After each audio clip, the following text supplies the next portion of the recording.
What is going on, everybody? It's KB. Before the episode starts, make sure you go check out StreamerSZN's brand new theme music. That's right. We have full-time, brand new theme music thanks to the newest homie and newest member of the music side of Underground Sports Philadelphia homies. That is Mobley. Stay Volk. His new single is out now. It is linked in the description on YouTube, and you'll be hearing it on audio until we can figure out if we can play it on video on StreamerSZN episodes from here on out. That's our new theme music. Stay Volk. Go download it now wherever you get your music, and go check out the music video on YouTube. But now, let's get into the episode of StreamerSZN. Philadelphia, baby, you're gonna love it. Best sports fans in the world. Actually the worst, but that's what makes them the best. Ladies and gentlemen, boys and girls, it's the holiday season, and we are back once again.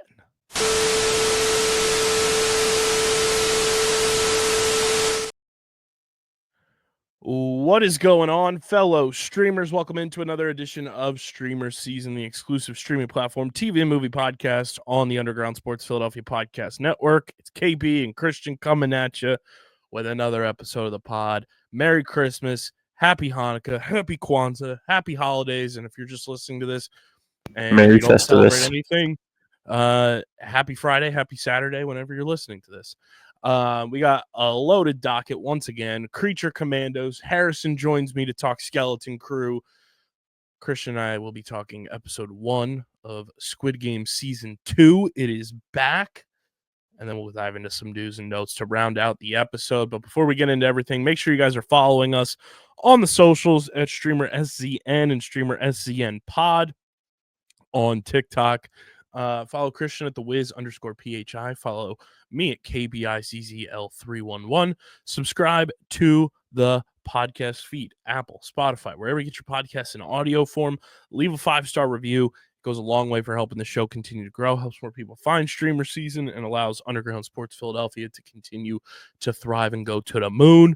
And, of course, subscribe to the Underground Sports Philadelphia YouTube channel, youtube.com/@Underground Sports Philadelphia. That is where you get full video episodes of this show every single week, full video episodes of every show on our network, clips, shorts, live streams, original video content. It's all on our YouTube channel. Let's get to 900 subscribers. Let's get to 1,000. We keep asking you guys. We're almost there. Let's make it happen. Smash that like button, ring the bell icon, click the comment section, type a nice little comment to us.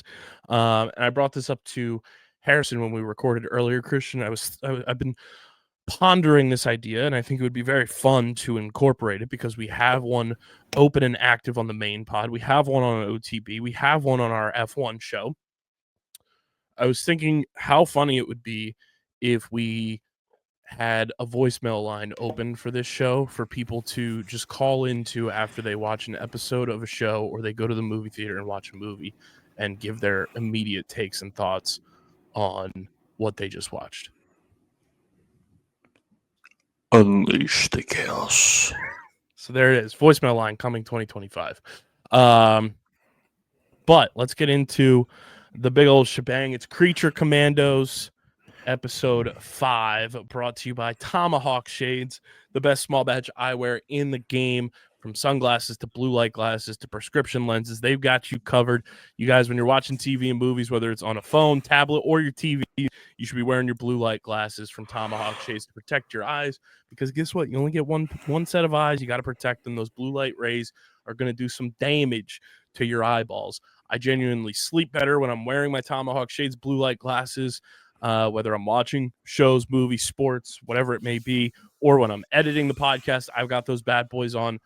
Get your blue light plus glasses from Tomahawk Shades. Go to tomahawkshades.com or download the Tomahawk Shades app in the App Store or Google Play Store.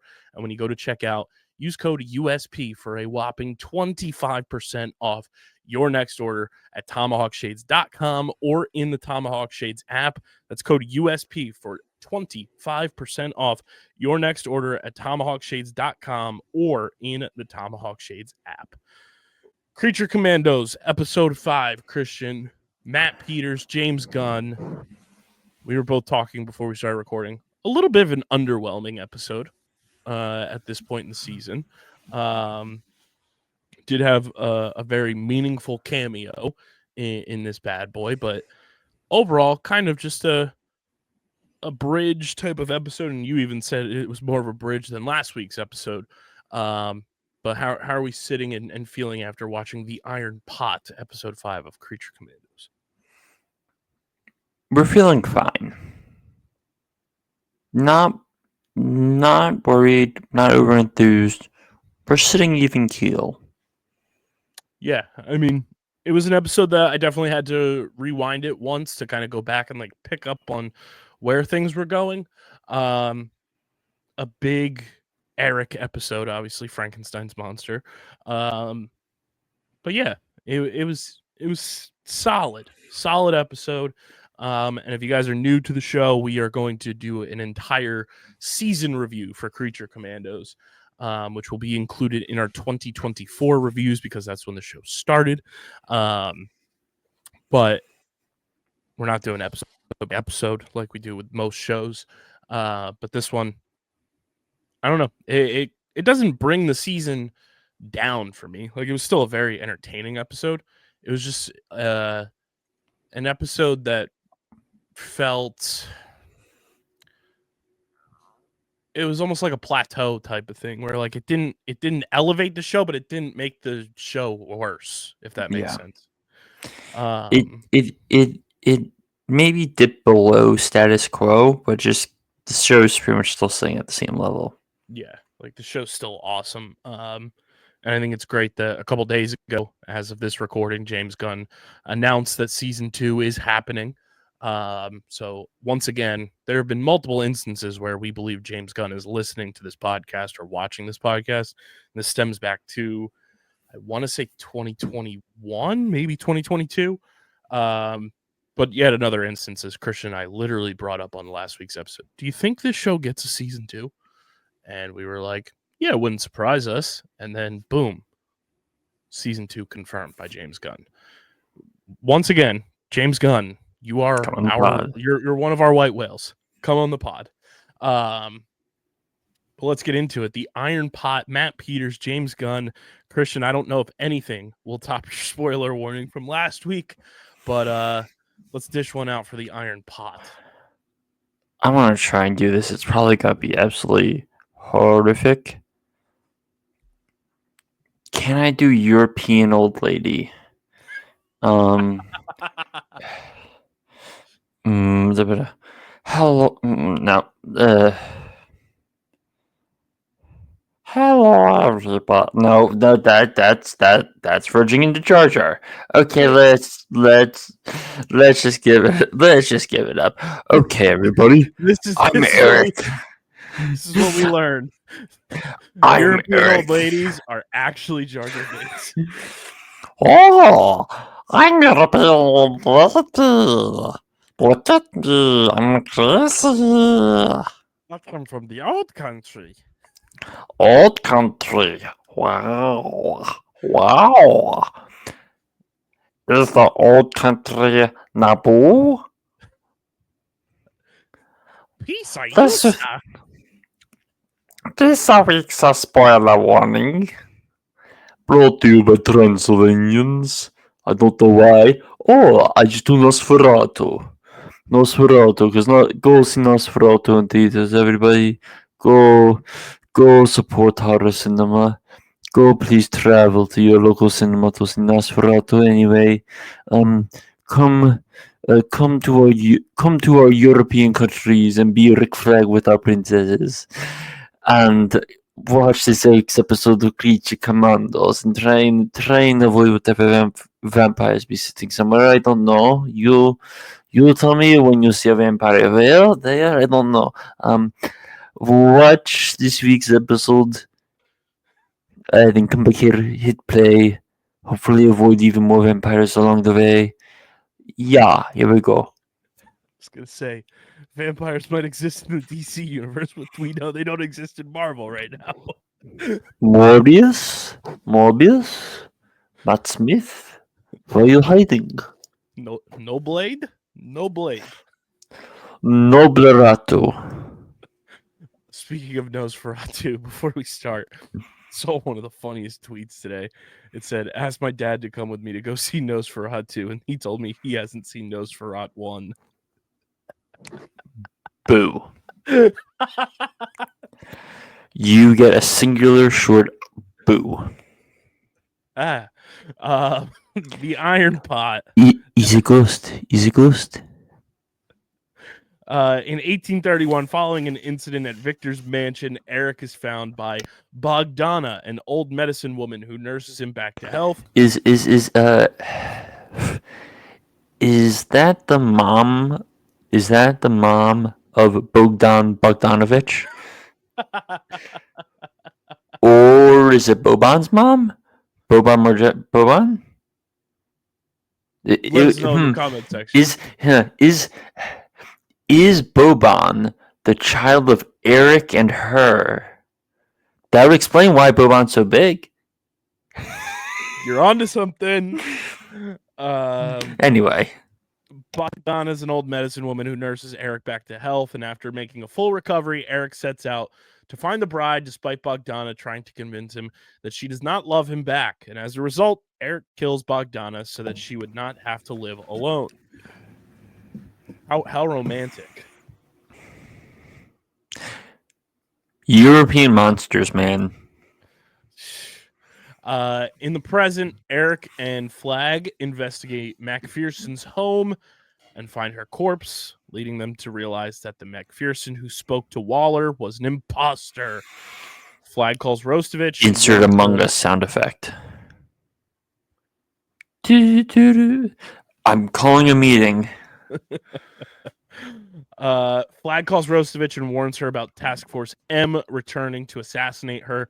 Meanwhile, Task Force M is escorted by Rostovich's Amethyst Knights, but is forced to battle them after they are ordered to detain the group.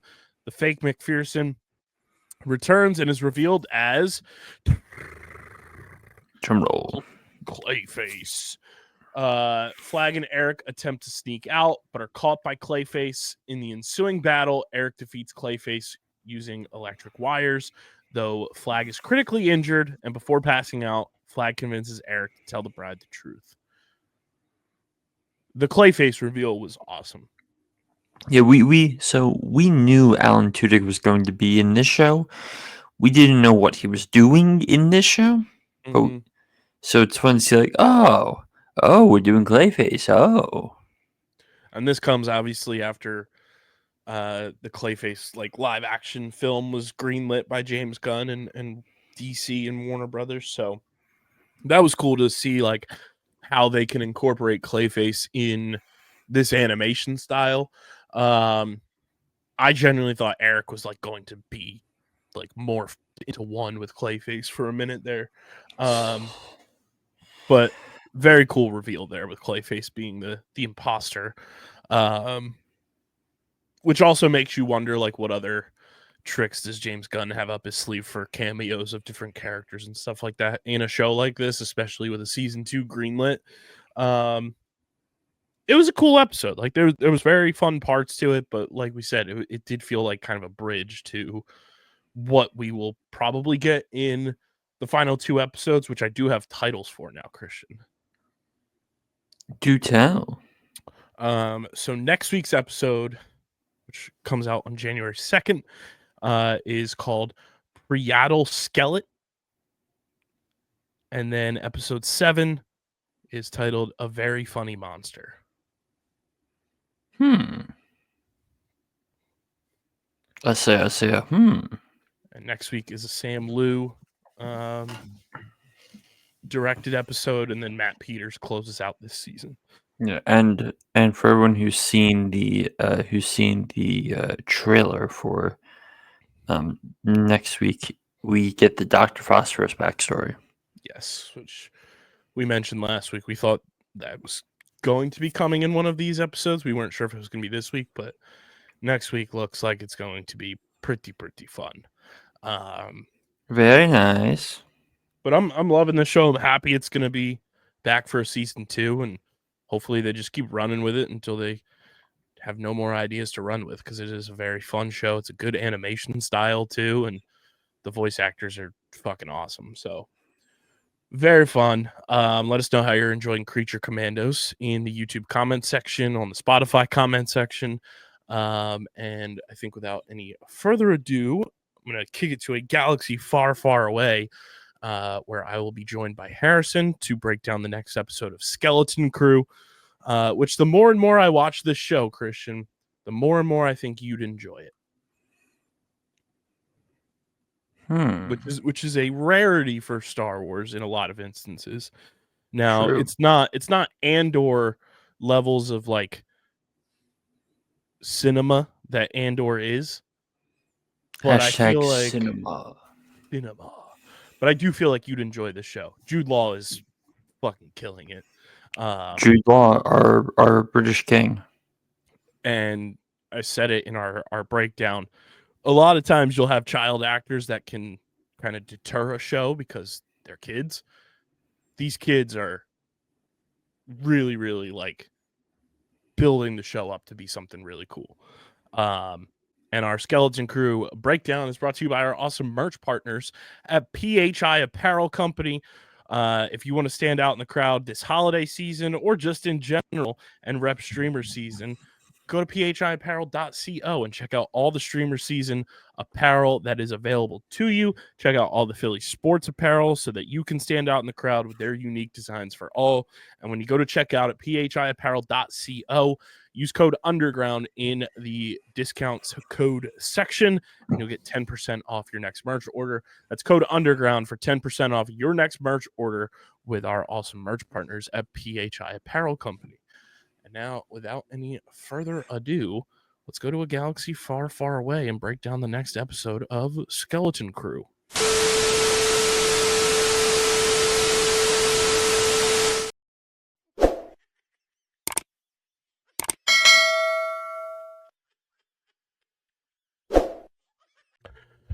Welcome back, Space Pirates, to another Skeleton Crew episode breakdown with KB and Harrison. We are going to get into episode 5 of Skeleton Crew, the all-new Star Wars show that is set in the Mandoverse. Quite the episode. We get the heel turn that we've all been expecting, and we finally figure out what At-Atten's treasure is. We get a name drop of the old captain of the Onyx Cinder, and we actually get the Onyx Cinder name drop, I think, for the very first time in this episode, if I'm not mistaken. Episode was directed by Jake Schreier, who, if you don't know, is working on the Thunderbolts movie, which I'm very excited for 2025. He's also worked on a ton of other projects. But this episode was, I think, a perfect, like, we got kind of to the mountaintop a little bit. This was like, we got to a little bit of the mountaintop, and now we're starting to descend the mountain and come in for a landing with 3 more episodes to go. There was a lot to unpack in this one. There was a lot to take away from this episode. This episode was the perfect embodiment of the Goonies and Stranger Things, though, with a lot of parallels to those projects. And I gotta say, it's been a long time since we've had an enjoyable Star Wars project on Disney Plus. I want to say maybe like full send. Mando season 2. Season 3 had some bumps and bruises here that were like, all right, what are we doing? Still enjoyable, but still a lot of like questions to take away with that season. Mando season 2 is probably the last like banger after banger, episode after episode type of show we had. And Skeleton Crew, through 5 episodes, Harrison, has been delivering on so many fronts. I agree. It's actually a good time, which is a very nice change of pace from the most recent Star Wars content we've gotten. Yes. And what was the name of that show? Oh God, why am I blanking on it? We're getting season 2 next year or 2 years from now. Andor.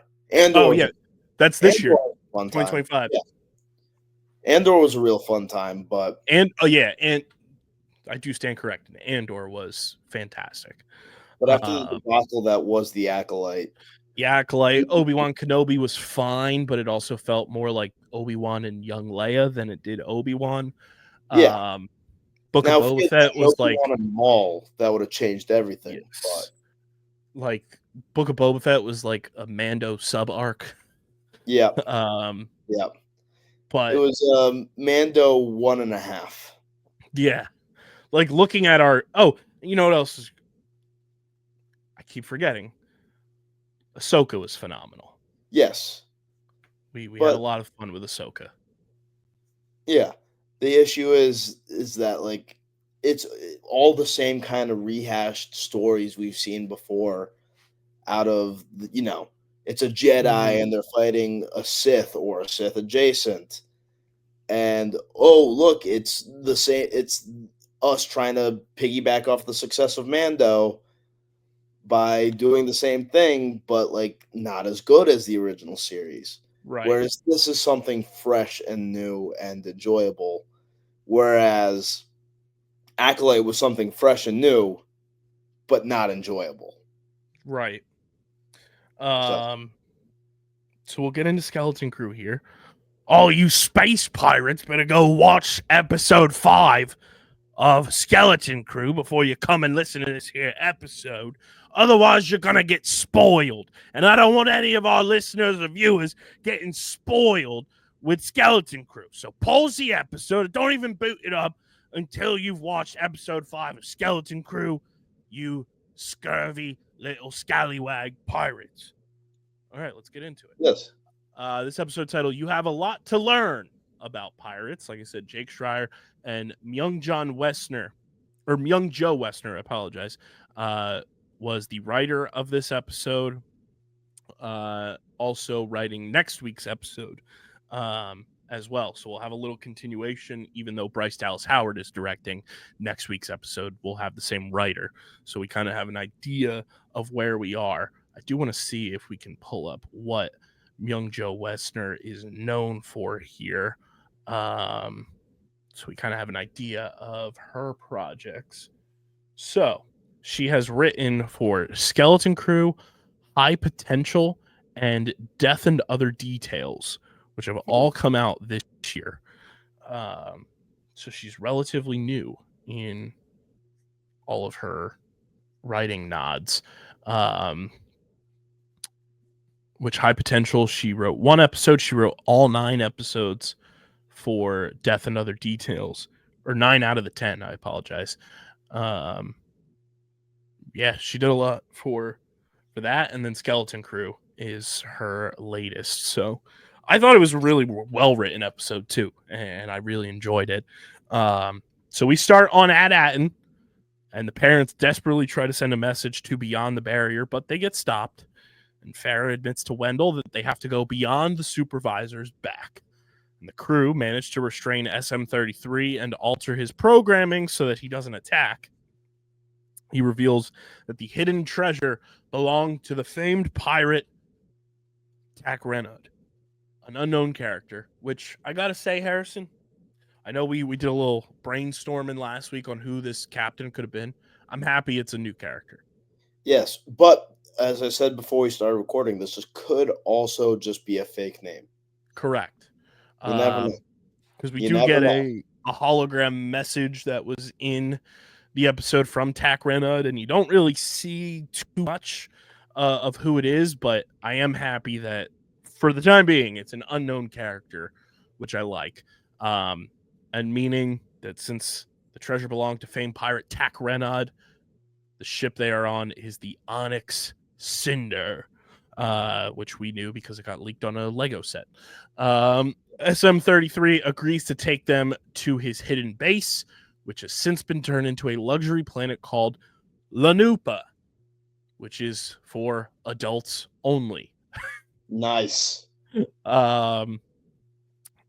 Very funny, the whole sequence there as they dress up the kids as grand elders, and they're just talking gibberish to pretend that they're speaking a different language and that Jude Law's character has to translate for. Jod disguises the kids as elders as they arrive on the planet, and unfortunately, He's spotted by former partner Pocket, who is a freelance, and outs his location to Brutus, our big old buff werewolf friend that we saw back in episode 2.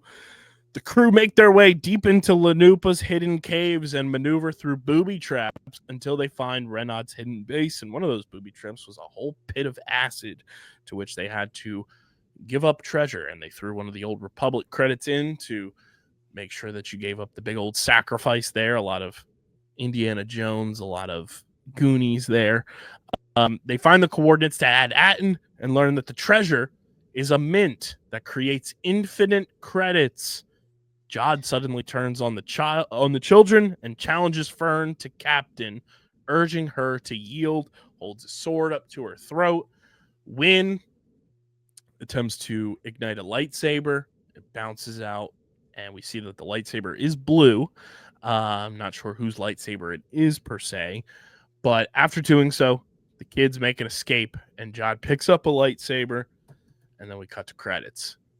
This episode was jam-packed with a whole lot, a lot of hidden details that take us to the original Star Wars, to the sequel series, as well as we see those helmets on the old buddies at the spa. Or it's the style that's in, Harrison. It's what's in with the upcoming events that we will see later on. This episode was fun. It had a lot of good build-up, a lot of character development, and we get we truly cannot trust Jod. You can't trust a pirate. The only pirates worth trusting are those who travel under the Jolly Roger with a straw hat on it, and that's just because their captain's a goddamn idiot. But no, I'd been calling it for weeks. I knew that Jod was going to turn on the kids. It was just a matter of when and not why. Or well, the question is why, but not if, I should say. And we do get why, and we get when. Yeah. So I think he was a survivor of Order 66 at this point. And that seems to be what we're leaning towards at this point. Yeah, because I mean, we keep going back to it. Like, the show is in the Mando verse. Like, this show is going to tie into the buildup of the Mandalorian, and we know that Grogu escaped. Yep. Could this be one of Grogu's best friends from? Can you imagine? Man, it is one of those things that we know Grogu escaped. We saw the whole thing unravel in season 3. How does Jod escape Order 66 if he was one of the survivors? But it's also one of those things too that, Grogu escapes fine. I saw Eric Voss talking about this on New Rockstars. You don't want it to dilute what Anakin did as well when you're storytelling Order 66. You could possibly say that he was sick or injured that day. So he was away from the temple when it happened. That's also true. Like that it's not the most original workaround, but the one escapee from the temple being Grogu makes it still heavy as all hell what Anakin. Maybe he was being a scamp, a little rapscallion, and ran away from the temple for the day to, I don't know, gamble around the city or like scam people out of their credits or something like that. And then he's like, I'll just go back later and say I was sick. And then he comes back to a destroyed temple and dead friends. Push me to the edge. All my friends are dead. I'm so fascinated with Jod's character because, like, as we learn more about him, we still don't know nearly as much as I feel like we want to yet, which is also great because there's still a lot of time to reveal that with 3 episodes to go in this season, whatever it may be. I'm just so perplexed still on how this show will tie in to the Mandalorian and insert itself into the universe of that time frame. And I know like the Old Republic credits and everything. I'm also just waiting for that moment when they get to at and Yep. I'm still very much entrenched in my Thrawn theory. It absolutely could happen. I'm still very much entrenched in like he's pulling the strings. Is he the supervisor? I don't know. I don't know if he's necessarily the supervisor, but I feel like the supervisor, whoever that ends up being, reports to Thrawn. Yeah. It's going to be interesting. It's going to be very interesting. Because like there's so much to tie in, right? From the Mandalorian. You have Din, you have Grogu, you have rest in power, Carl Weathers' character, Grief Karga, which I don't know how they're going to work that in either, now that Carl Weathers has passed. Like you have all these players on the chessboard. You have Ahsoka, you have Thrawn now in the fold, you have Ezra in the fold. Yeah. Because we saw space pirates in Mando with that giant like swamp monster thing. Yeah. Coming to where Grief Karga was appointed, like, you know, chancellor, which also felt very at-ish, where it's like, oh, all of a sudden our place is, you know, prospering and we're good to go. I'm waiting for that character reveal that it gives us the green light of, okay, this is how it ties in. And I think it's still Thrawn. I still think Thrawn is the weave into connecting Skeleton Crew to the greater Mandoverse. I think that's the best and easiest way to do it. Because we also don't know who Brutus, like, yeah, Brutus is like almost a freelancing type of, you know, bounty hunter, but who's that whole crew reporting to and all of that, you know, where did they come from all of a sudden? And I don't know. I feel like Thrawn is potentially in the fold. I feel like bounty hunter wise too. Can you imagine if it's none of our theories and then just at the end of the series or the end of the season, I don't know if they're going to get a season 2 or not, they just go, oh, and look what's the spaceship flying down here? And it's just Din Djarin and Grogu, and it's like, hey, we're making a family here. And then I also throw something else out there. Yeah. I don't know if you believed in this theory when it happened as much as I did. There was still a red light beeping on a certain blue bounty hunter way back when in The Mandalorian. There is a red light still beeping on that. And I think he's too big of a character and too big of a presence to have just killed him off like that. Yeah. Could Cad Bane make an appearance in this show? I could see it happening. Especially considering that the treasure is a mint that produces unlimited credits. And what do bounty hunters look for more than anything? A little bit of the money. Like, the only reason they're hunting people down is so they get credits. Cad Bane pops into my mind, and so does Timothy Oliphant's character. Yeah. So like, that's a way to do it. I still think Thrawn is part of the Atten story because, again, we don't necessarily know where Thrawn and Ezra fully ended up because Ezra ended up somewhere else than Thrawn. I think Thrawn could have his slimy blue fingies all over this, and it makes the most logistical sense in my brain when piecing this all together. And I'm enjoying the ever living fuck out of this show. It It's is just fun. such a good change of pace for Star Wars, and I want the payoff to be there for this show. It deserves to have a good payout and kind of instill a little bit of trust again from every walk of life Star Wars fan in the Yes. Star Wars properties, and not rely on Mando and Grogu popping on the screen to know that you have a banger of a show, to not rely on Diego Luna and Andor, which is separate from the Mandoverse, to pop up on the screen and you know you have a banger on your hands.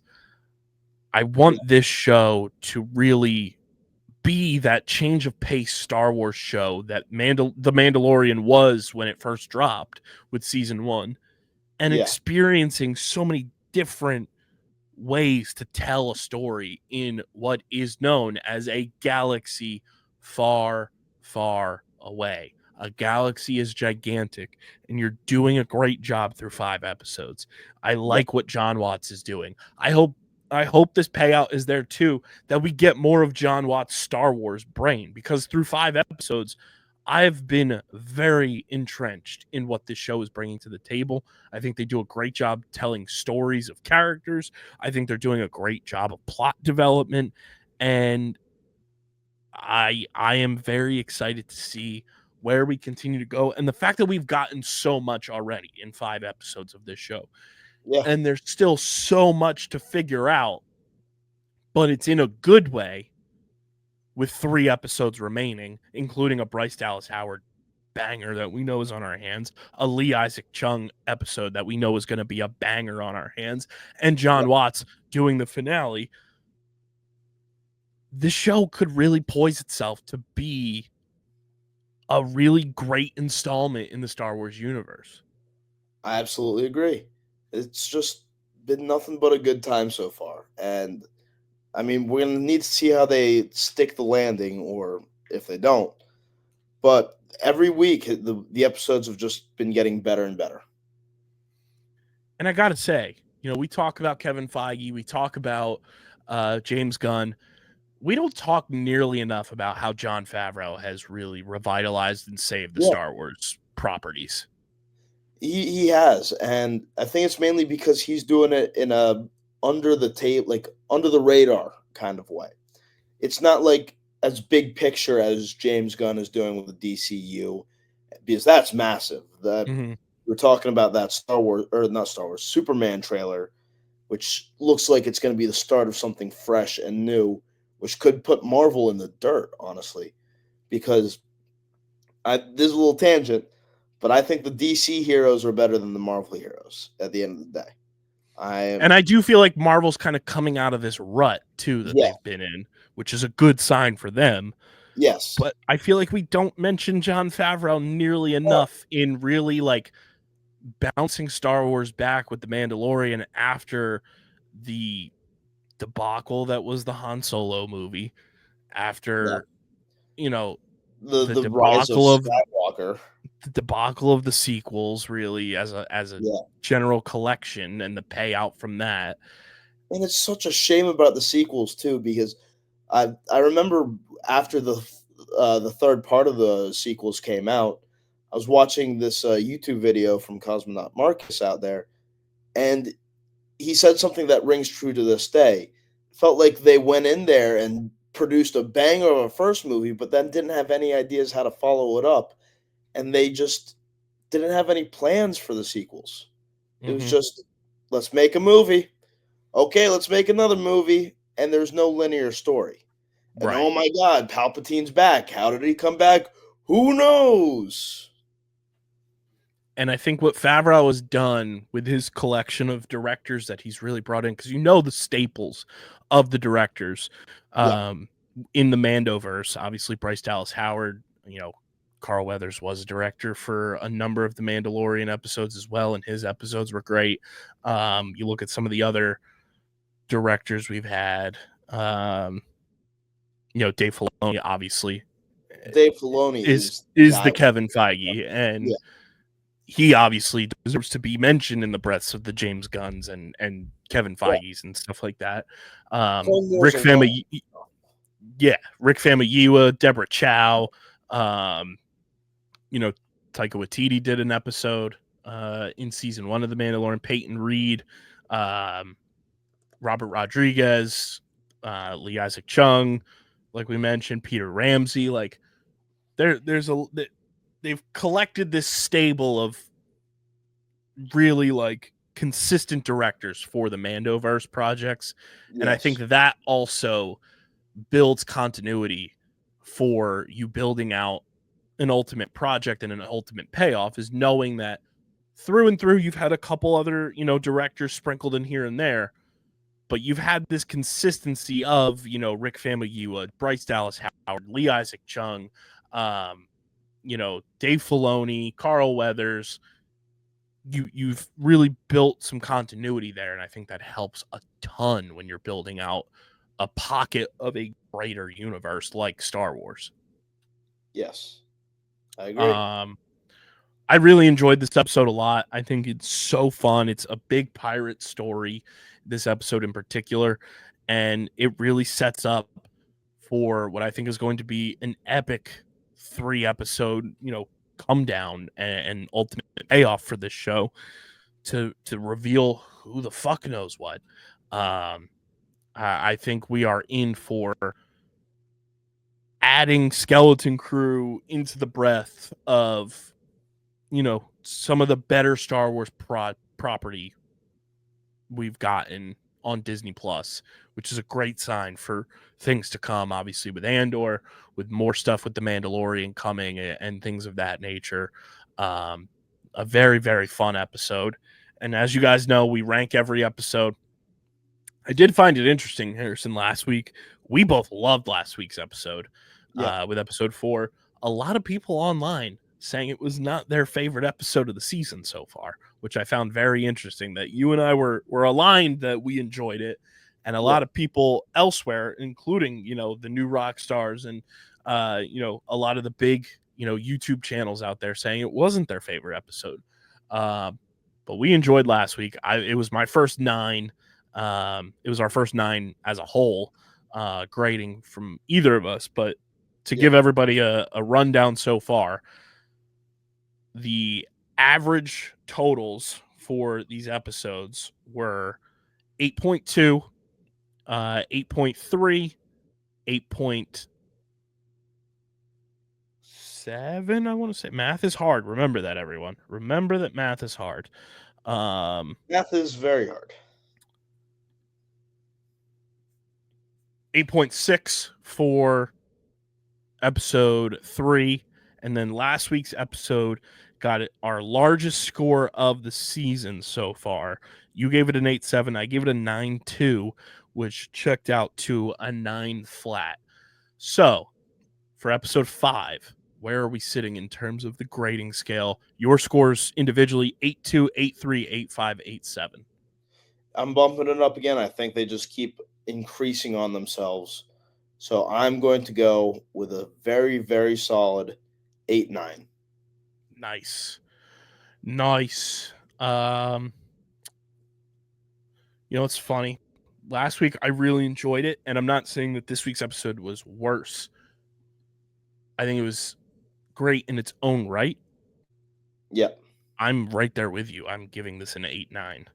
Yeah. And that's not to discount that last week I gave a 9.2. There was just properties and pieces of last week's episode that I was a big fan of, and that comes from cinematography, that came from script, that came from a whole plethora of things. But I really enjoyed this episode. I think it is a perfect tandem of last week and this week being put together. Is really where you get a true banger, you know, full hour of television.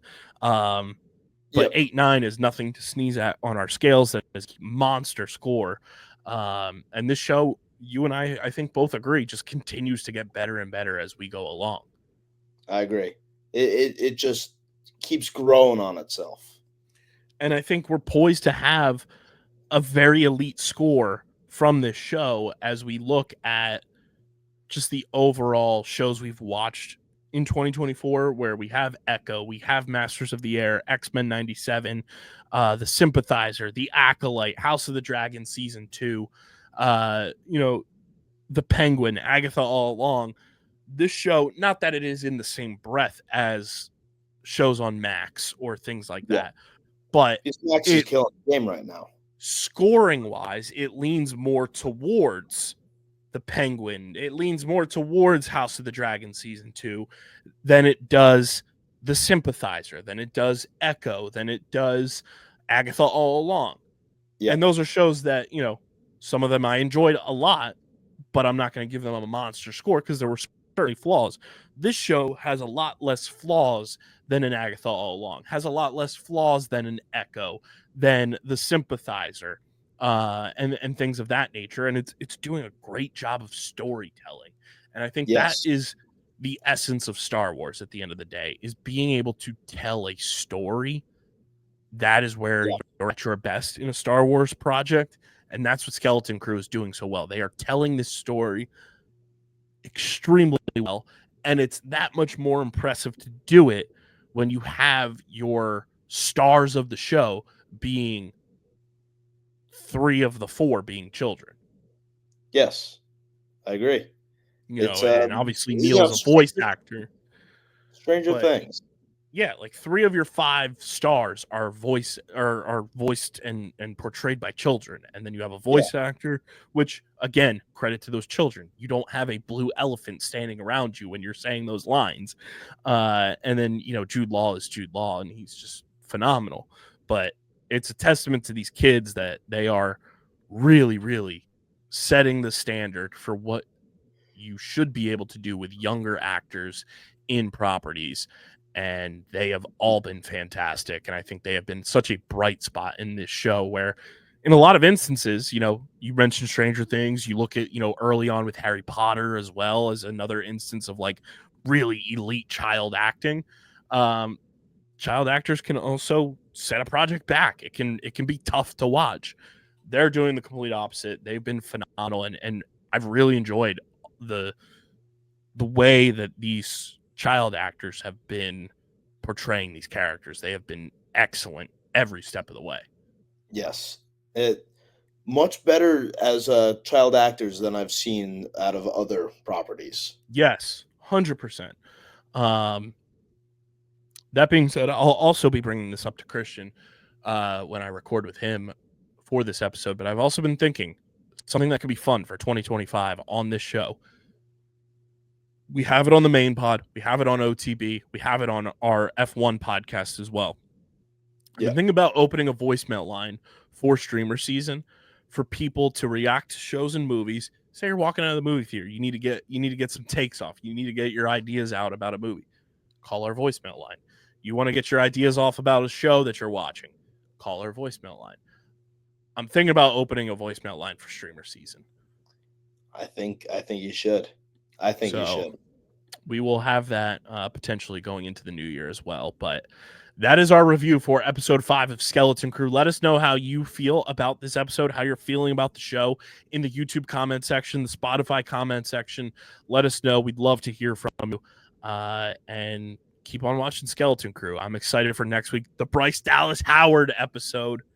Yep. How do we see episode 6 kind of unfolding next week? Where do we go from what we got in this episode? Now that we know Jod has a lightsaber, the kids hit the trap door. We don't know where they ended up. I think you have to do his backstory next week. That's a good point.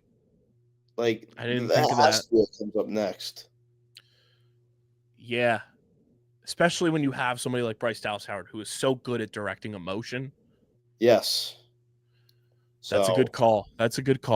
I love when Bryce Dallas Howard directs shows with Star Wars. She's fantastic. I'm excited. I'm excited for next week's episode, a little New Year's Eve episode. So we'll go into the new year with another episode of Skeleton Crew.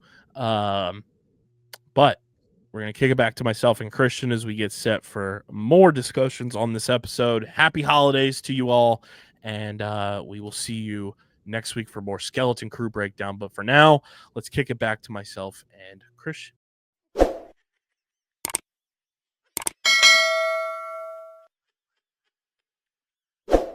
And we're back.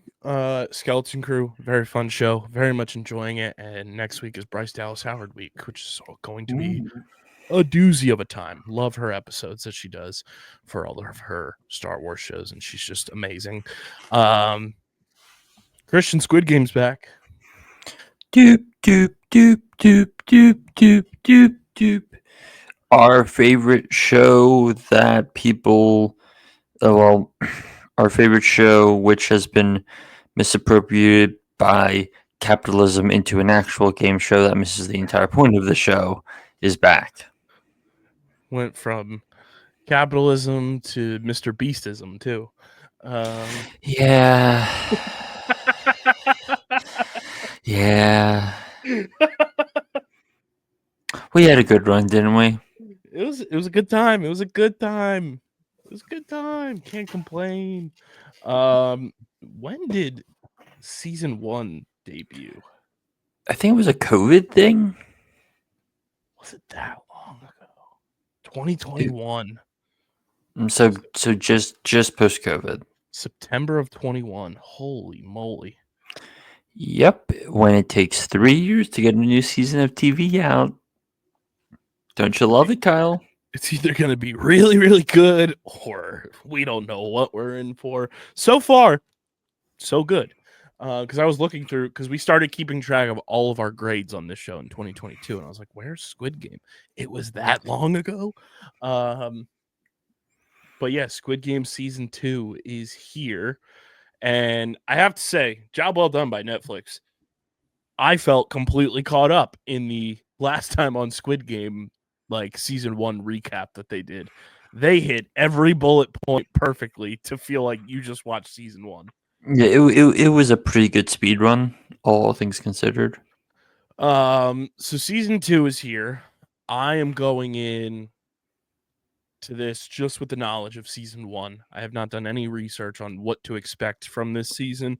I do know it is 7 episodes, and I am just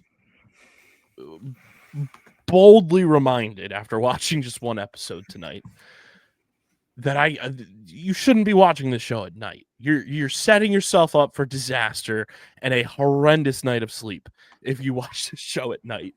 I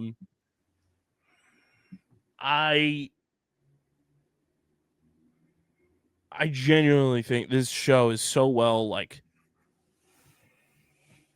storytelling from this show, the cinematography of this show is so awesome. It is so unique, and it is truly one of those like Netflix bangers that we don't typically get in modern times of Netflix now. But I am happy that Squid Game is back, and this episode was off the walls, just like every episode of Squid Game has been. And I like that it's not that drastic of a time jump that they did. You know, some shows you'll get a time jump and it's like, what the fuck are we doing? This was just a nice little 2-year jump. Wasn't horrendous. And I don't know, it's one of those shows too that is, I highly recommend. I feel like you're the same. Watch it in Korean with the English subtitles. Don't. If you watch this dubbed, unless you legitimately are unable to read subtitles because you have dyslexia or something, if you watch this dubbed, you are a piece of shit. Yes. You are a massive piece of shit. This show is, it's so funny too, because there's some shows that like they are in a foreign language, but they are not easy to follow with sometimes. This show with the subtitles in English and watching it in Korean, it's so easy to follow along with. So that's a testament to just how well put together this show is. But what was your takeaway from this first episode, this premiere episode of Squid Game season 2, titled "Bread and Lottery"?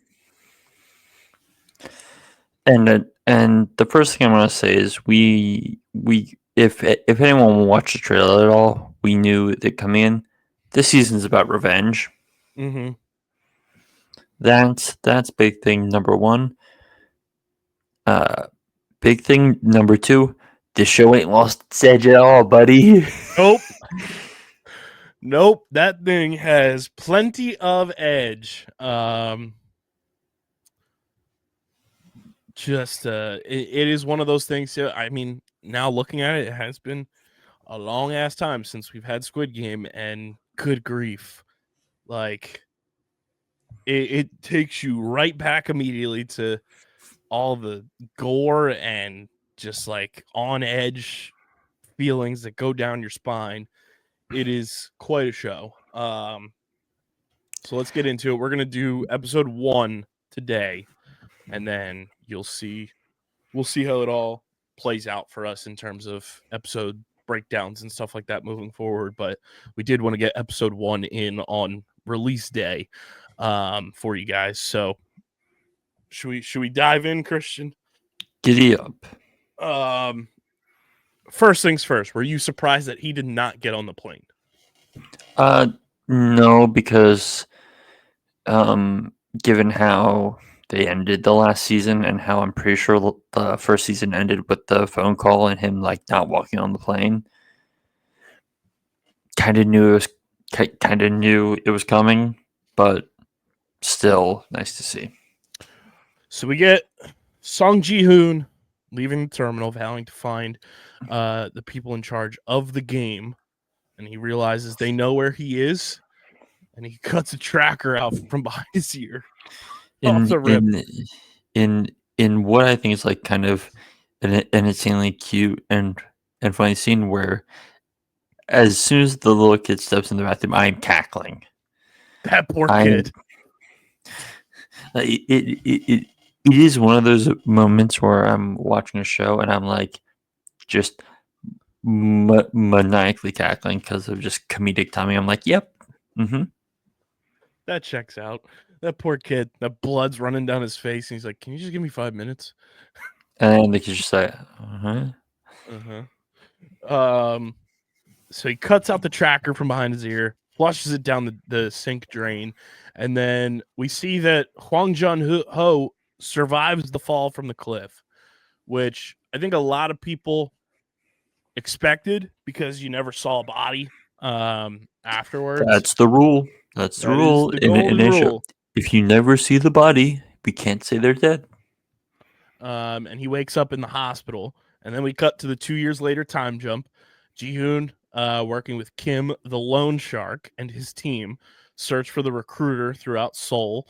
And Kim and his employee Choi Woo-sok eventually find the recruiter and watch him offer homeless people bread or a lottery ticket.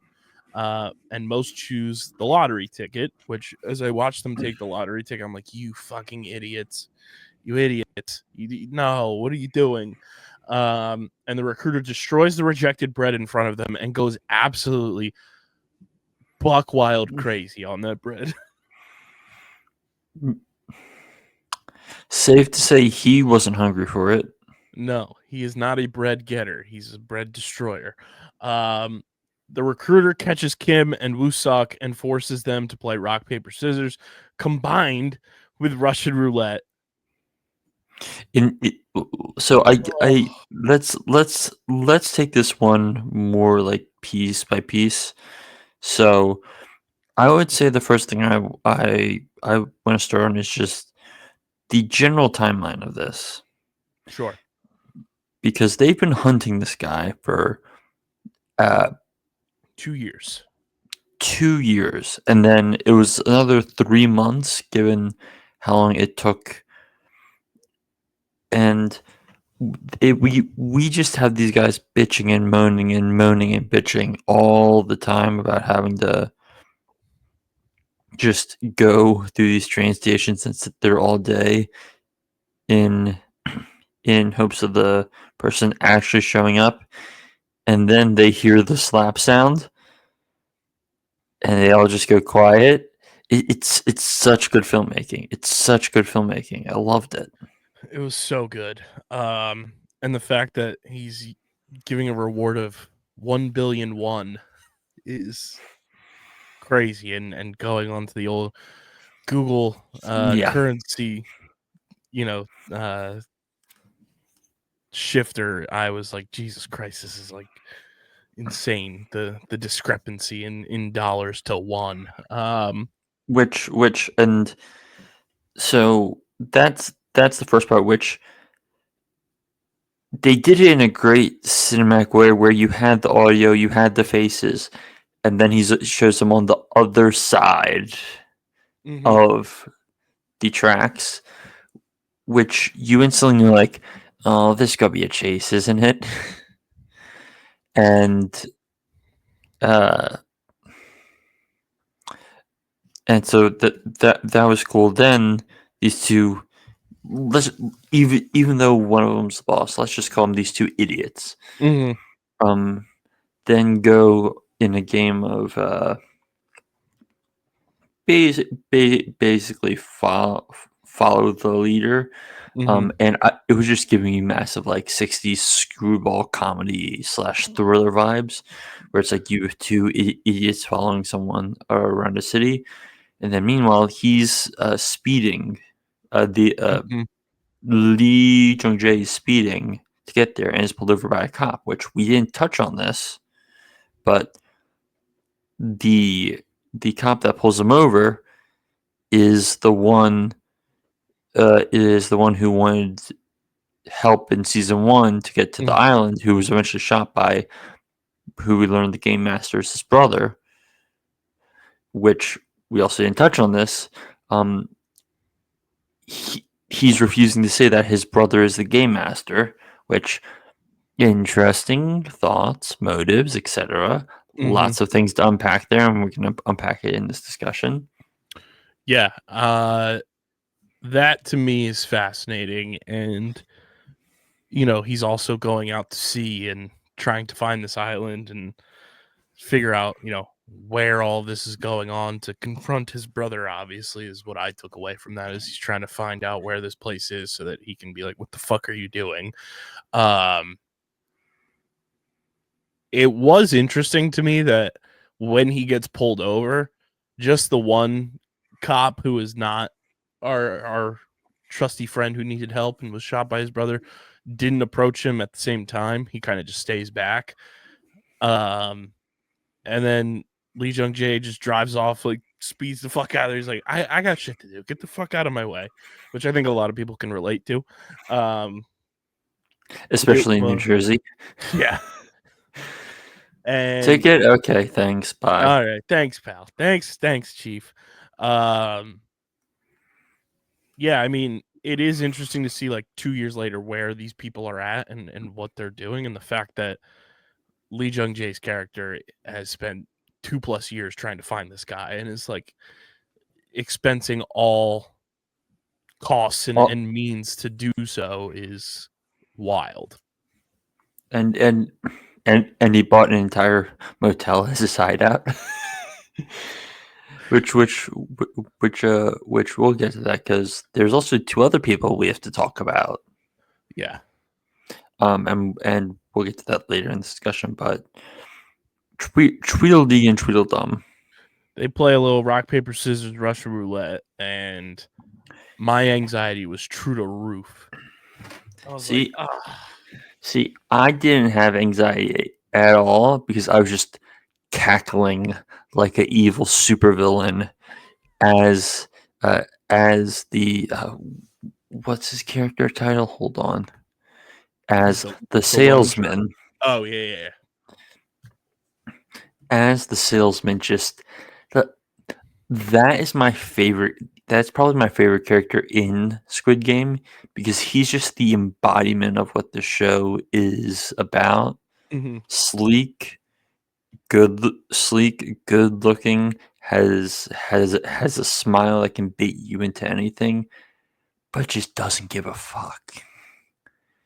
It is a true, like, I know what I'm doing. I love doing it. I'm going to fuck with you till the ends of the earth.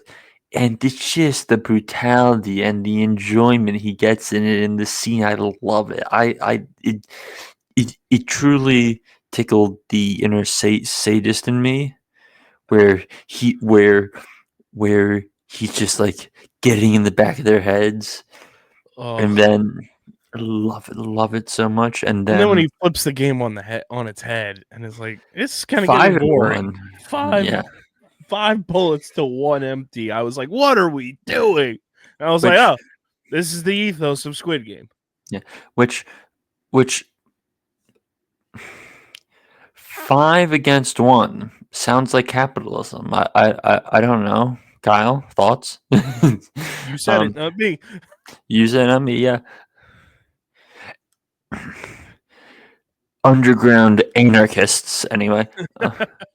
And in, like the intensity of that scene was so well shot. And I feel like the moment we get there between those two, where he throws double rock and the other guy has scissors paper, the other guy knows he's basically dead. Mm-hmm. But I feel like it kind of been shifting this way in the conversations and stuff where the boss was talking about him being recently married and stuff, where it's like he's not dying. Like Squid Game is cruel as shit. It's not that cruel. As far as we know yet. Yeah, but like so the boss basically sacrificing himself.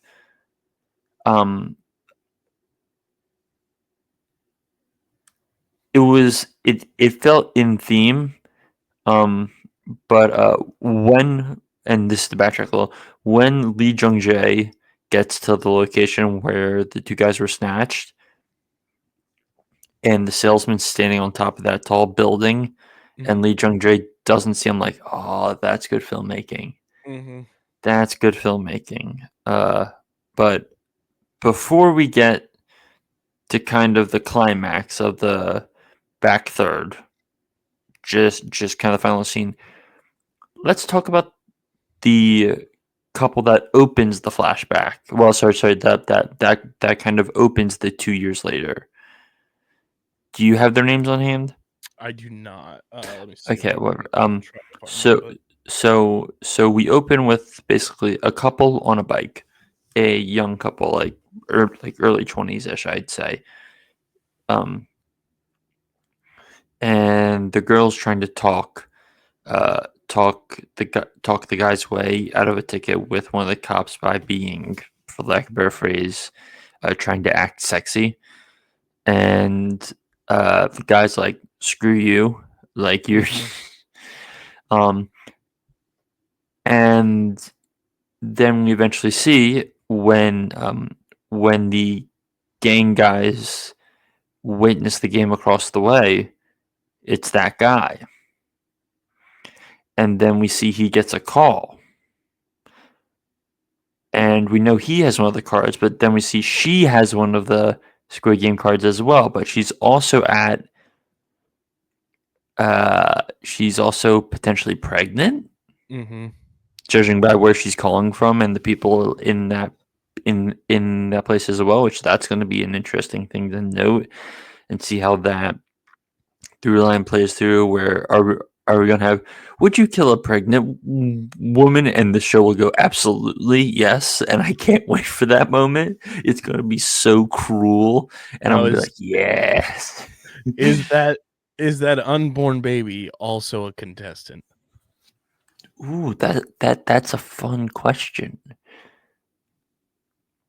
Comment down below. Yeah. Because I wouldn't put it past Squid Game to say yes. No, I wouldn't. To eliminate 2 contestants for the price of 1. And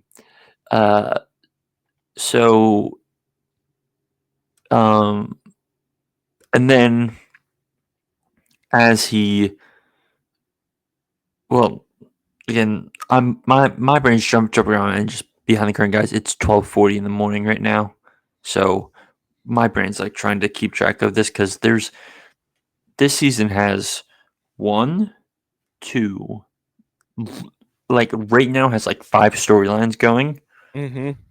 Where we have the cop, we have the couple, we have Lee Jung-jae seeking revenge, and probably one I'm forgetting. The And whole we're loan only shark operation.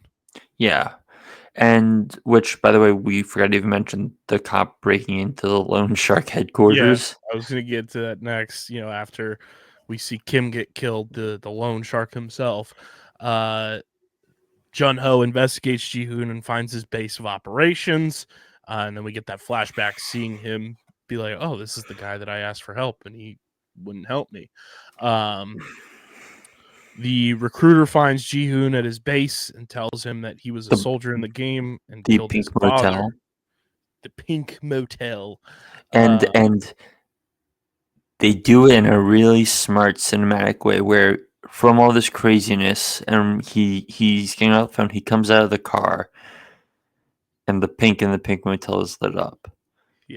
Which it's not supposed to be lit up because that means there's vacancies. Right. And so he knows someone's broken in. And I was really curious to see A, who it was going to be, but B, how they were going to shoot it. And with him coming around the corner and just reveals him standing with his back to him, and just they don't say a word, and he walks into the adjacent living area and they start talking. Just great filmmaking, guys. Love it. And he goes through a whole story and reveals that he eventually gets a gun from the game master and has a situation posed to him that somebody's in front of him and he looks familiar, and boom, it's his dad. And then finds out that he's cut out for the job because he shoots his dad right in the forehead. What a fucking sick, twisted bastard. Love it. And as all this is going on, the cop is showing up to the Pink Motel. Mm-hmm. And he tells me he was a soldier in the game, killed his father, who was a player, saying that such people are scum. Ji-hoon and the recruiter play Russian roulette now. And you want to talk about edge of your seat, just like fucking chills and anxiety through the roof. They're going back and forth. Fantastic dialogue throughout the Russian roulette too. Just talking to one another. That was you are your dog. You are their dog. You are their pet. You bark. You heel. Just absolutely demeaning him in return. Calling him a bitch without calling him a bitch. Just.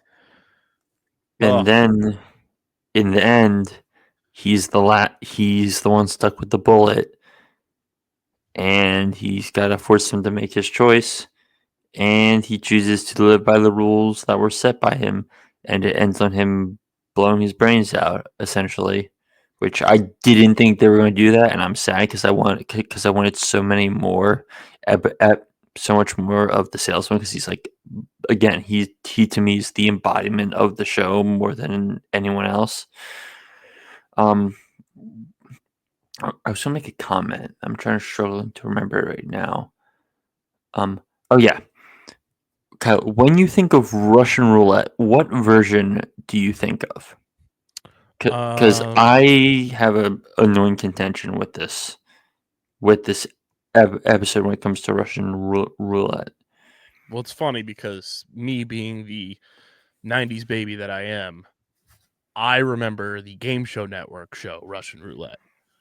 And that is where my stupid, dumb brain goes to all the time, as I just think of that game show and how fun that game show was. Okay, but how'd they do Russian roulette during it? Like on the game show? Yeah.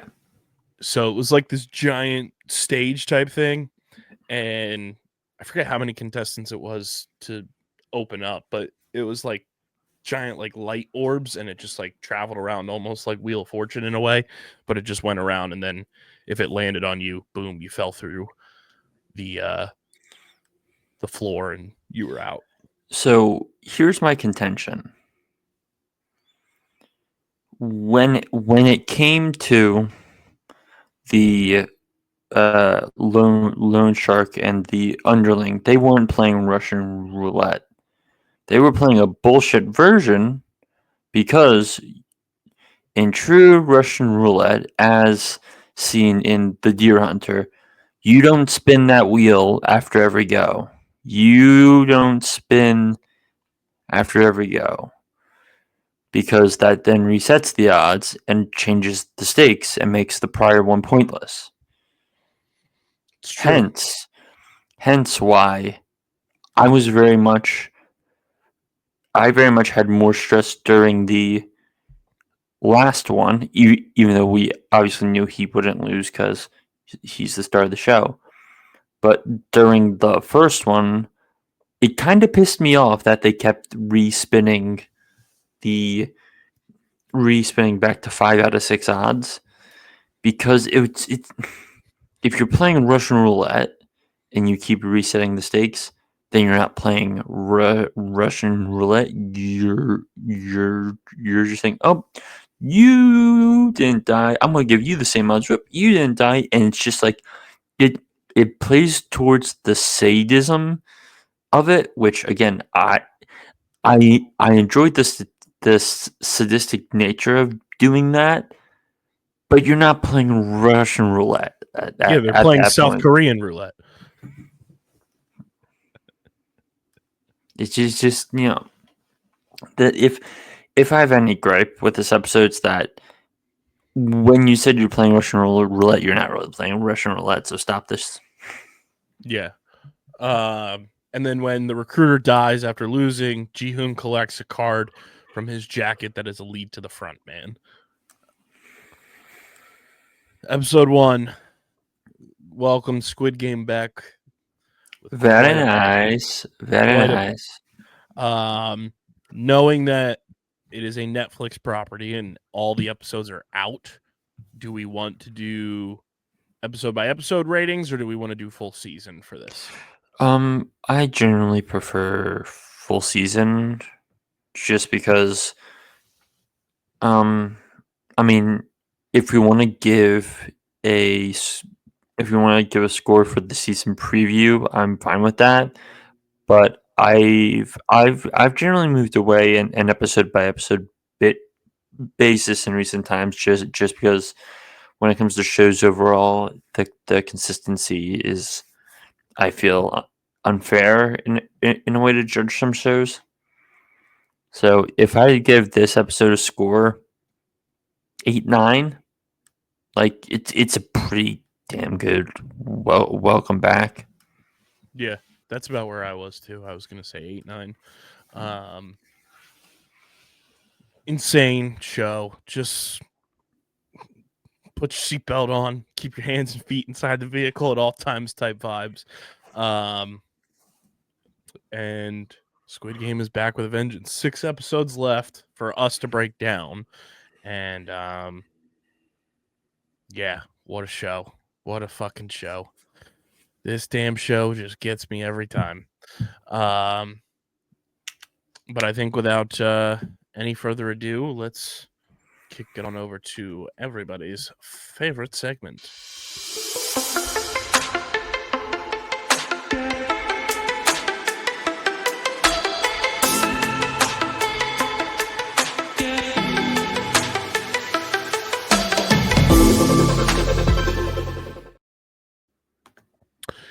It is the Streaming Platform Multiverse news and notes, brought to you by our pals over at Kenwood Beer, the official beer partner of Underground Sports Philadelphia. It's a refreshing light beer, just 4.1% ABV, 120 calories, and just 8 grams of carbs. Go to kenwoodbeer.com. Use that Kenny tracker to see who's got Kenwood Beer on tap in the Philadelphia, Pittsburgh, Maryland, New Jersey, and Delaware areas.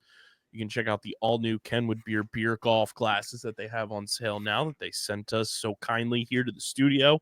Go to kenwoodbeer.com. Check it all out. They are the best in the game, the official beer partner of Underground Sports Philadelphia, and must be 21 or older to do so. And, of course, please drink responsibly. Christian, we got a great quote from your Dune daddy. Yes. Via the LA Times.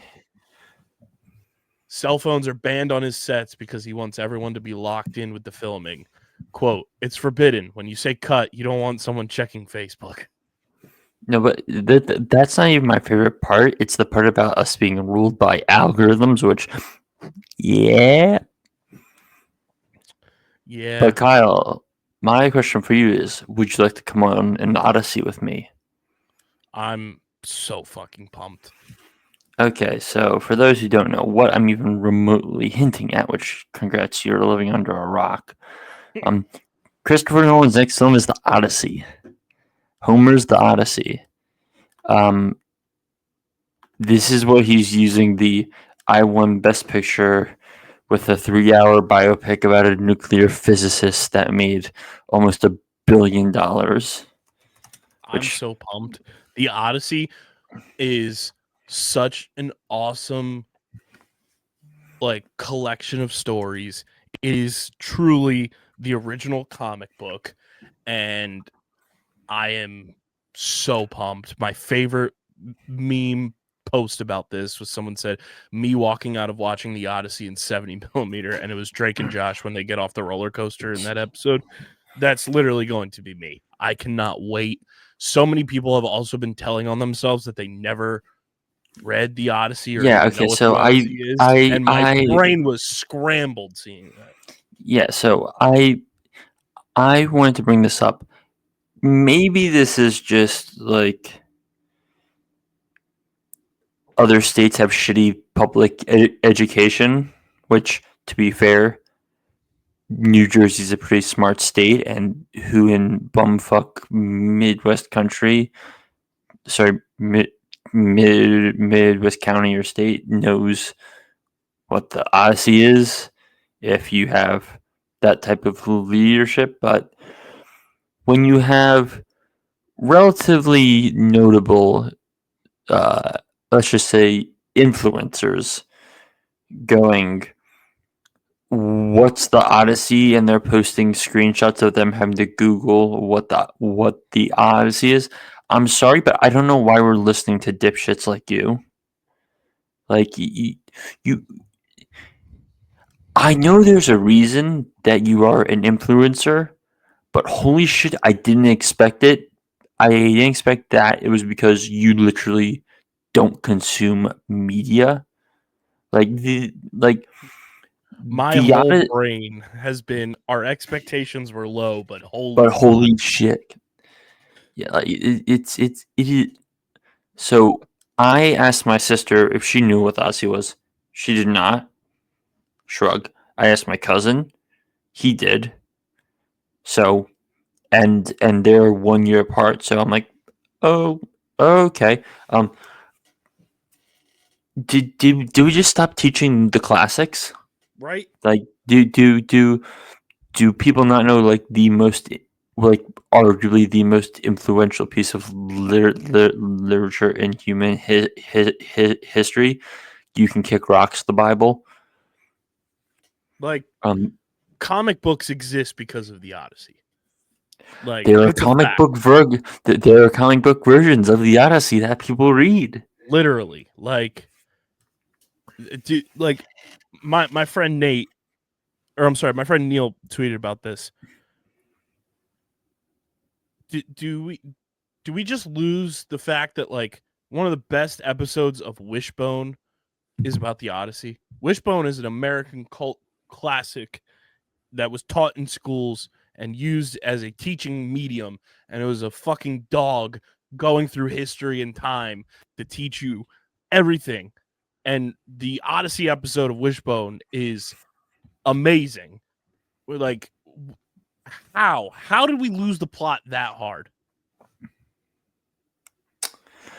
Because society. Anyway, before we get in trouble on that, let's quickly talk about what we know about the cast. So, odds are Matt Damon's playing Odysseus, Tom Holland's playing his son, and Anne Hathaway's probably playing his wife.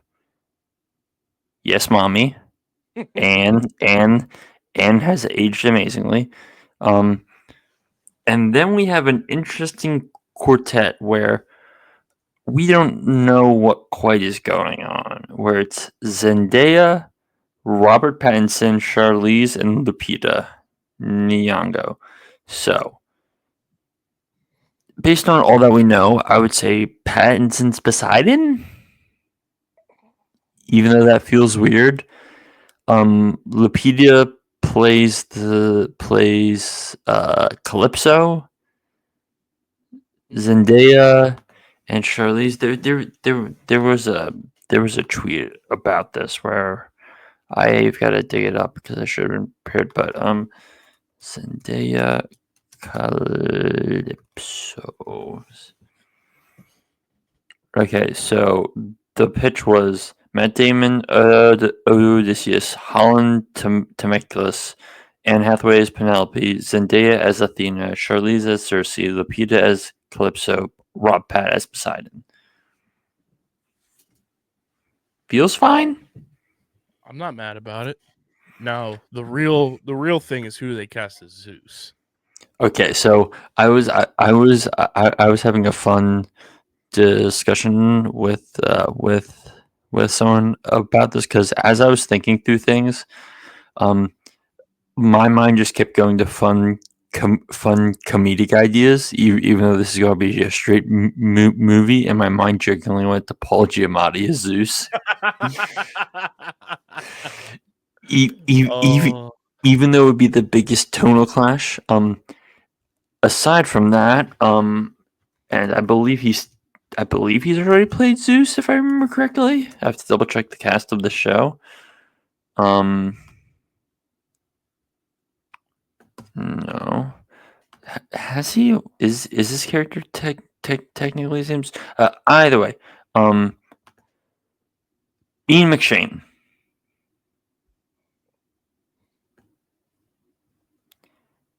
Who is one of the kind of iconic voices. He was on Deadwood. He's been in the John Wick films. He is a great presence. He can play angry. He can play a little more quiet and thoughtful. Him as Zeus kind of feels right. It feels right. I don't quite know if it works age-wise if we're having Robert Pattinson as Poseidon. Right. But what are you gonna do? Yeah. Because I think the next the other castings they have to nail are obviously Zeus, Helen, Agamemnon, and Achilles. Okay, so my favorite fan cast idea I heard was the obvious choice for Achilles is Ben Affleck because you have Matt Damon. Yes. And I was like, is Ben willing to take like 3 days worth of pay for being on set for 3 days to just commit to the bit Yes. of these two being in this movie together, and then we can all laugh and joke and Oh, yes. I need that. That would be great. I'm so excited for this movie. Like, genuinely so pumped. It is my second most anticipated movie of 2026 because the first has to be reserved for my cinema dad, Denis Villeneuve. Which, speaking of, I have not been able to stop laughing after finding out that Timothée Chalamet says his acting career took off after he was knighted by Lil B the Bass God. Thank you, Bass God. Chalamet is on an all-time Oscar campaign right now. All-time heater. He is doing Nardwuar. He is doing College Game Day. He's doing Vogue. I think he showed up on CBS Sunday Morning for their Bob Dylan thing. He is America's sweetheart right now. He is saying, "I am the movie star of my generation. Get the fuck out of the way." His quote in the Nardwuar thing saying, I got it. Dune did really well. I love Timmy. I love Timmy. He's on an all-time heater right now, and he's aligning and catching the affection of every walk of life. He's getting the jocks. He's getting the music industry. He's getting the old lights. He's getting everyone because he's doing it the right way. because he's a young, talented, smart person who's like, I need to just adorn myself to every walk of life. Let me go on every different medium. Like, it's not going to shock me in the at the start of the new year if Timothée Chalamet rolls through Chicago and he's on Pardon My Take. He is if DiCaprio was a normal human being. Correct.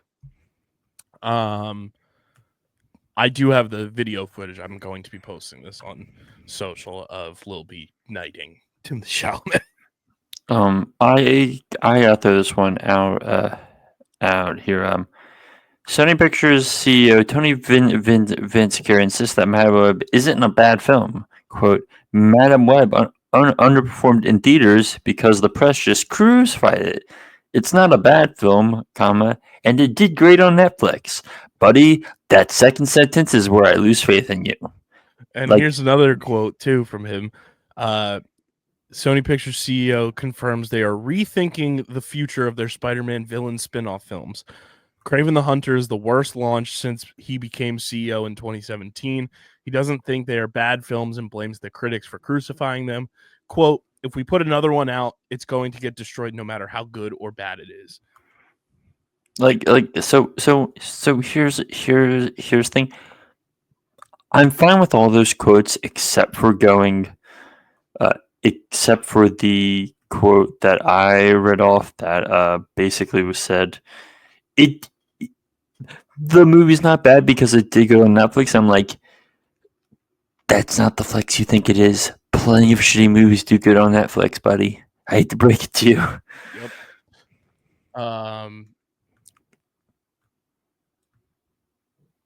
Do we want to talk about? Go ahead. I just saw this because it was his birthday on Thursdays. We're recording this. Happy 38th birthday to the King of the North, Kit Harington. Would he be somebody you could see in the Odyssey? Yes, he feels like someone who could be on the crew. Mm-hmm. But because we're a streaming podcast, do you even want to touch on the streaming that happened on the 25th?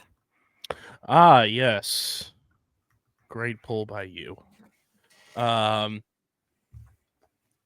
The NFL on the old Netflix, NBA, Disney Plus, ESPN Plus, and obviously they were on linear TV more so than the NFL was on Christmas Day. Here's my take on everything. The numbers came out. The NFL obviously crushed. The NBA numbers look so small compared to it. Here's my thing. The NBA product this Christmas was far superior to what the NFL gave us. The games were boring in the NFL, but guess what? People will watch Plank from Ed, Edd n Eddy play against Rocky from the episode of SpongeBob if it was an NFL game. It's always going to be on. My takeaway from those two moments was the quote that LeBron James gave us. He said, I love the NFL, but Christmas is our day. And also, it's just like more people are going to be on Netflix. Mm-hmm. So and also, it's a 5 NBA games going back to back to back to back to back.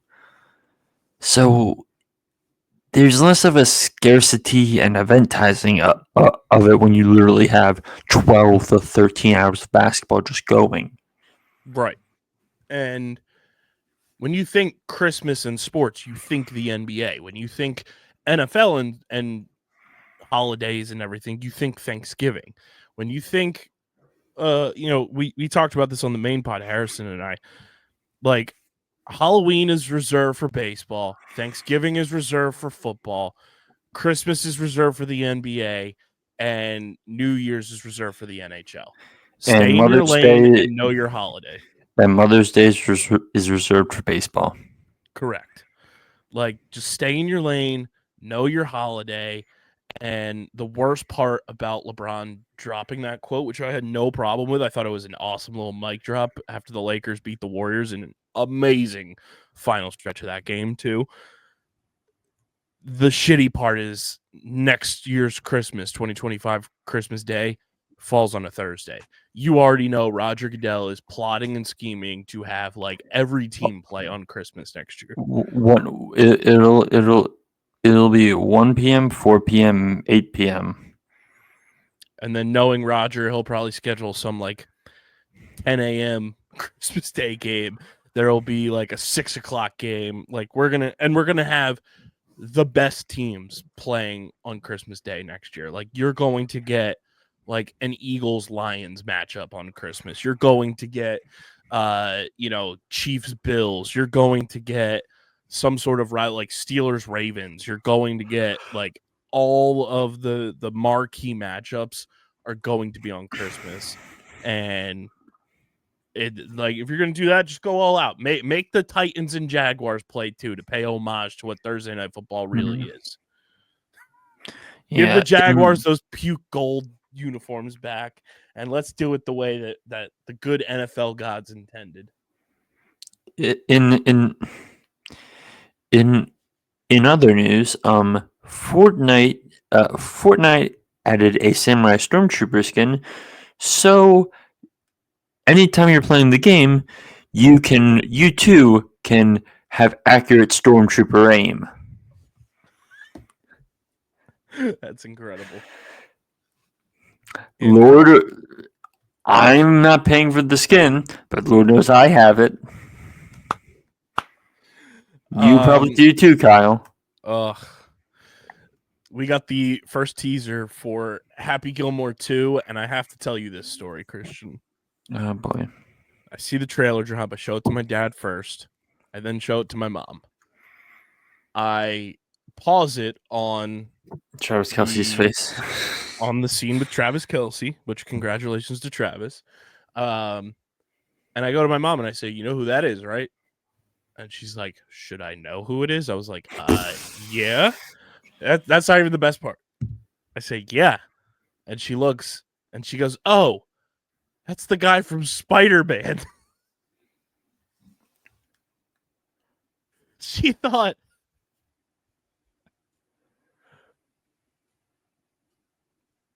Who the fuck did she think he was? She thought Travis Kelce was J.K. Simmons as J. Jonah Jameson.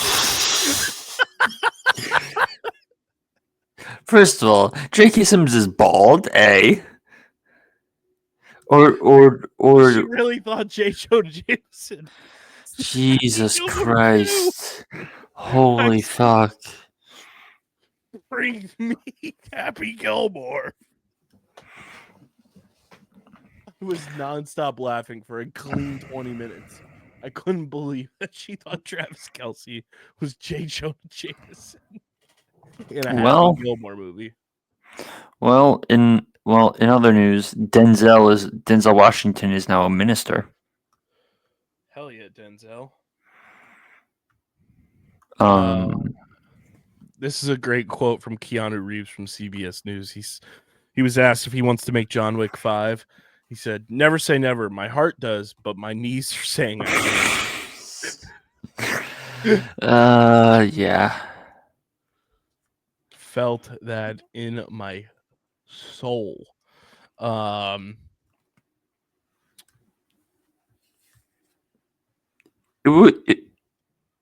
really wasn't that much news this week.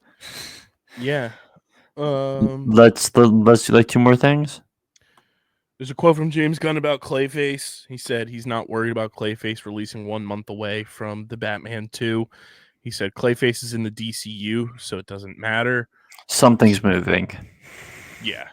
Something's moving.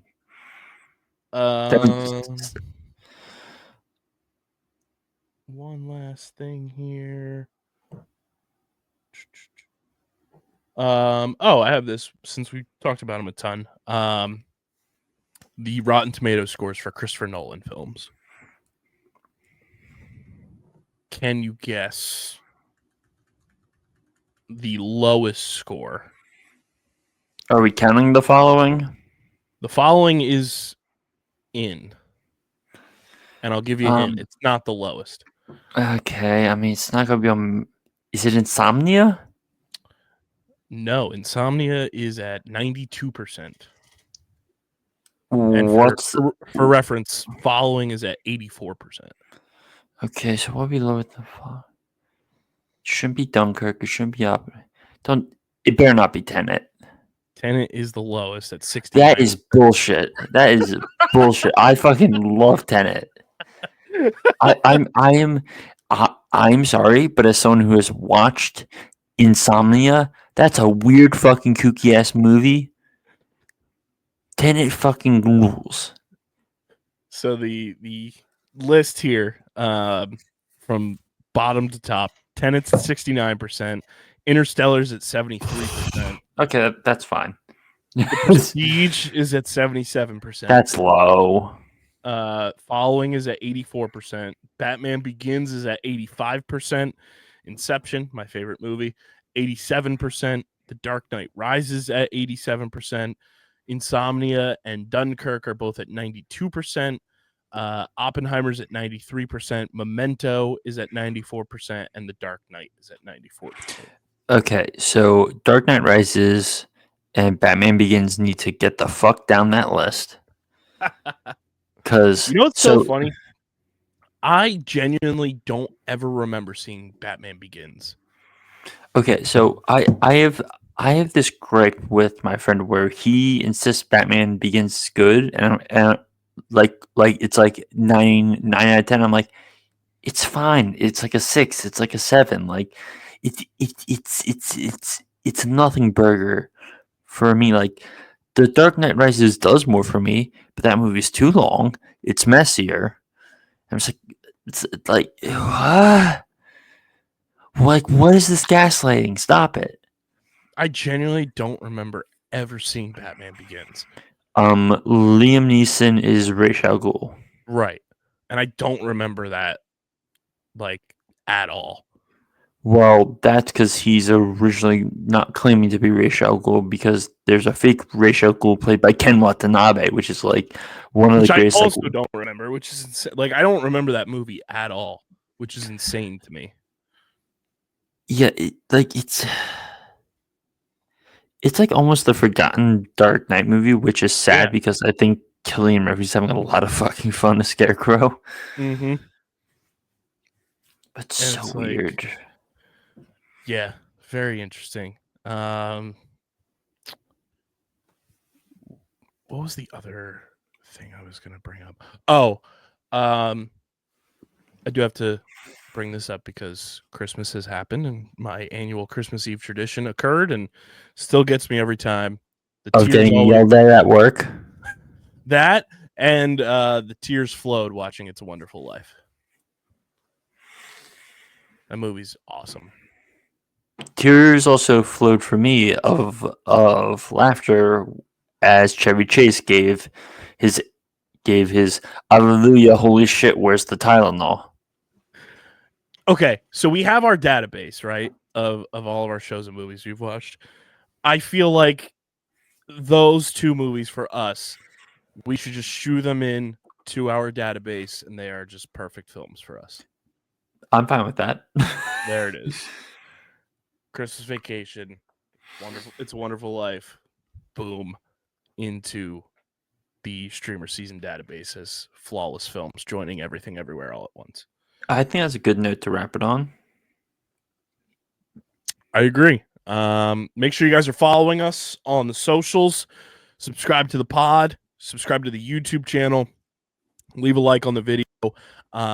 We will be opening a voicemail line in 2025, so stay tuned for that. And if you're going to the movies or watching shows, you can leave us a voicemail. We'll get that set up and ready to rock and roll.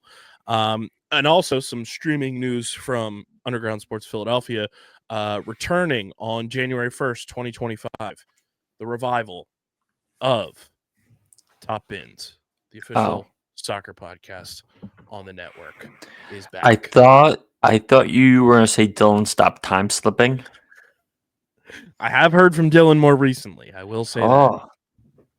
We have found a connection to him in the Upside Down. But yes, Top Bins will return January 1st, 2025. Myself and Harrison will be hosting. We have a slew of guests that will be regular appearances on the show, but I'm very happy to be bringing that show back since we have the IP for it. We're not going to let IP go dead any longer. And stay tuned for the premiere decision, which will be announced at a soon-to-be-announced date on our socials and on our YouTube channel, which is me picking my favorite Premier League team. And we'll see where it goes from there. But this has been another edition of StreamerSZN, the exclusive streaming platform TV and movie podcast on the Underground Sports Philadelphia Podcast Network. For Christian, for Harrison, I'm your boy KB. We're going to go out with our creatures into a galaxy far, far away and hopefully avoid playing a Squid Game. But until the next time, we'll see you next time. Peace.